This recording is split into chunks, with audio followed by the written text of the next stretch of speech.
The NFT community has been using the term phy-gital to describe physical items that also have a digital representation on the blockchain.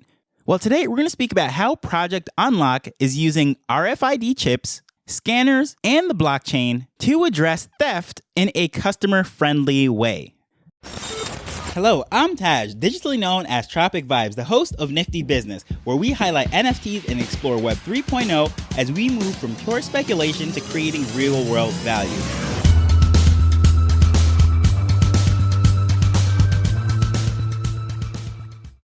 So when I first came across this, I was pretty amazed because the industry that this is going into is the hardware store, which is one of the most traditional industries ever.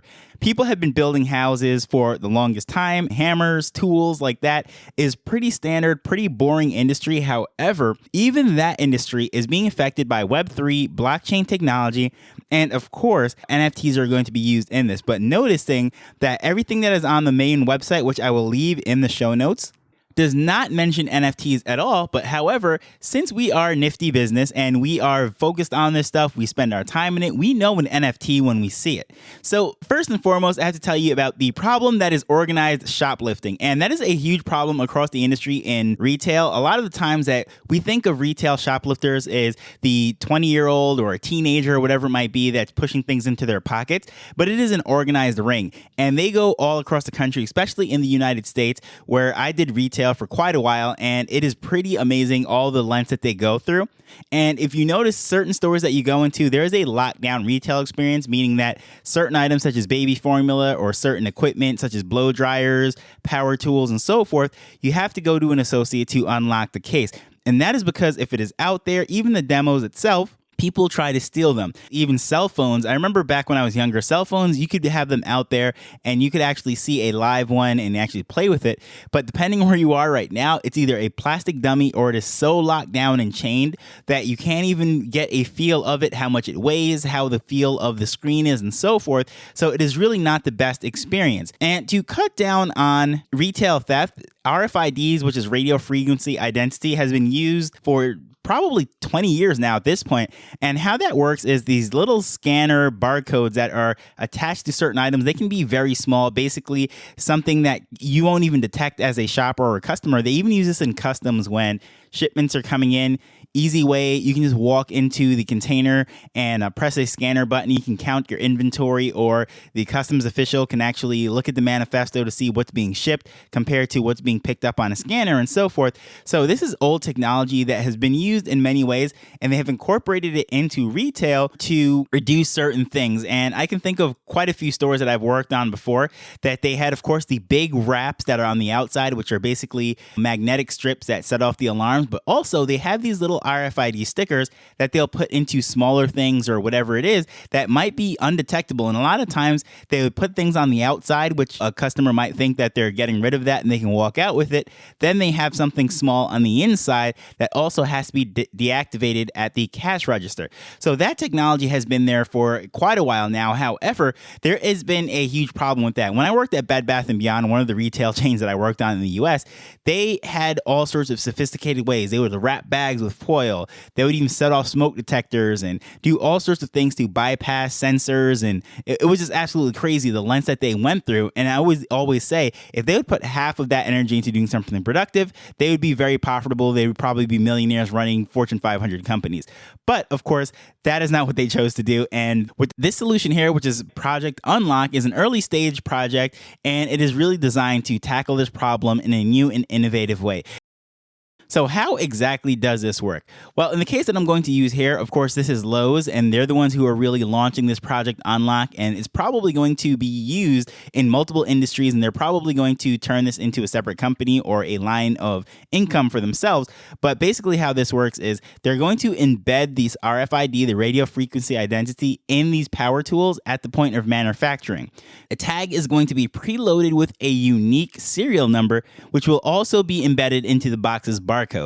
And when it leaves the factory, it is shipped as an inoperable unit, meaning that it cannot turn on. There is no way to actually activate this, use the drill, saw, whatever it might be, until, of course, all of these steps are going forward after a purchase is made. So at the point of sale, a scanner is going to read all the tags in the range and find the tools with the correct serial numbers, and it's going to write a unique secret key that will be used to activate the tool. Now, that sounds very blockchain familiar, right? Because yes, this is blockchain technology, and this secret key is encrypted, much like how these secret phrases or private keys are used. It is the same exact technology that we're using in NFTs and blockchain and our wallets to do this. So now only products that are legitimately purchased are activated and will be able to be powered up and used. So if something is stolen, guess what? It will not work. That is an inoperable unit. It would make a great paperweight, or maybe you could take it apart for parts, but as far as starting up and actually being used, it is inoperable. So you might be wondering, why is this unique to Web3? Why do they have to use this NFT blockchain technology in order to do that? Well, first and foremost, what we know is with NFTs and blockchain tokens is that everything is on a public ledger.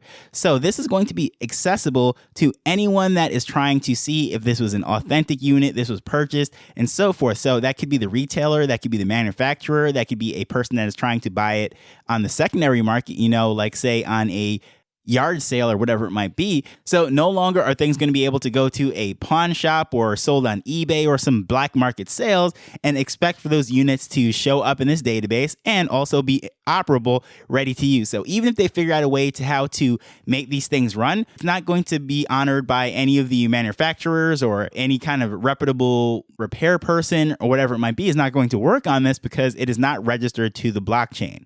And this ledger is also going to be able to be used by law enforcement agents to actually track down stolen goods. So that's very interesting because let's say a unit is found at a market, whatever it might be, and the law enforcement officer decides to do a scan to see if this vendor is selling stolen merchandise. Well, they can check that public record and be able to pull it up. And guess what? If that is not registered, well, they know that that vendor is practicing in selling stolen merchandise. So that is just an easy way for them to enforce it. Currently, there's no way for them to really figure out exactly which one of these is actually a legitimate purchase item that they're allowed to sell, that they have rights to, that they actually own, or if this is something that was stolen, it quote unquote fell off of a truck or whatever it might be. But of course, using this information, you might be thinking, well, a public record of the sales information, doesn't that reveal personal information to the public? Nope, it's actually keeping that secret. So it is not going to be any kind of identifiable information. So it's not going to know that John Smith from 124 Main Street has purchased this drill. Then an owner can actually go to the store and present it for, let's say, a warranty to say, yes, I am the owner of this. Who knows how that's going to work? But we know with our wallets and getting the utility from our NFTs that is something that can be doable in a way that does not require any kind of information being stored publicly. And of course, we know that the beauty of the blockchain is a permissionless system, or as we like to say, a zero knowledge system, meaning that they don't have to know the exact person, look at their ID and so forth. It could be non-identifiable, and they could just prove that they're the one who actually owns this by that secret key, the private key. So this is very interesting because Lowe's is really deep into Web3, believe it or not. It's such a boring industry, and to think that they are so far ahead and deep into blockchain technology, but it doesn't even stop there. And I like to also say that a lot of the times that the most boring applications are going to be the most profitable ones, because what we're seeing with PFPs and all the fun things that we're doing with NFTs, that of course is not necessarily what's going to build the next Amazon or Google or the first billion-dollar company within this space as an NFT manufacturer. And we're not just talking about OpenSea, who is a marketplace, but I'm talking about a legitimate, born on the blockchain solution. But going back to Lowe's really quick, they are dabbling in AR, which of course we know is augmented reality, and they're doing interesting things like they're using these 3D goggles, if you will, for associates to restock stores and showing things where they should be and what needs to be reordered, and it's just overlaying it on what they're seeing through these goggles. Also, they're doing virtual store twins in what is called the Omniverse. They're working with NVIDIA, which is mind-blowing to me. I'll leave a link for that video that you can actually see. It's like 3 minutes long. You can see what they're doing there. And of course, we know about the metaverse, but this is a interesting, unique concept of an Omniverse, and Lowe's, the hardware store, is doing this. Very cool stuff. stuff right there. And they have an entire lab set up. It's called Lowe's Innovation Labs. And this is where all this stuff, what I just spoke about, is coming out of. And I'll leave the link for that too if you're interested in that to check it out. But either way, I would love to know what your thoughts are on all this. What is the most exciting point about this? And of course, I have to say thank you for taking time to listen to this as we're learning and building Web3 together. So until next time, later. The Nifty Business Show is not investment advice. It provides insights and information within the space. As with anything, please do your own research before making a decision whether you're making an investment or a purchase.